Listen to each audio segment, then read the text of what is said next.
Napagalaman umano ni Senador Ping Lacson ang hinihinalang bagman ni Senator Alan Peter Cayetano na hinuakusahan niya may ghost flood control project sa Taguig, kasama po mga nilista sa mga kumpanya ng mag-asawang contractors na sina Curly at Sara Diskaya.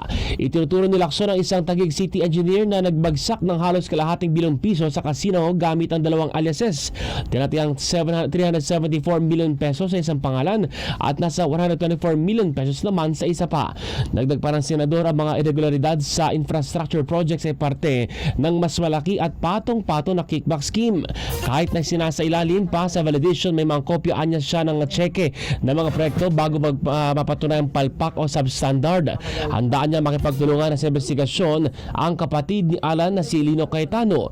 Magugunitang nagsimula po ang batuhan ng bintang ni Lacson at Cayetano ng questionin ng huli ang idineklarang yaman ni Lacson noong 2022 hanggang 2025. Nang narito, hindi rin naimbestigahan si Lacson hinggil sa mali-malitang pera na dinala sa mga politiko ng mga ex-security guards o bagman ni Saldico. Itinanggi naman po ni Cayetano ang mga akusasyon at wala pang nasasampang reklamo laban sa kanya.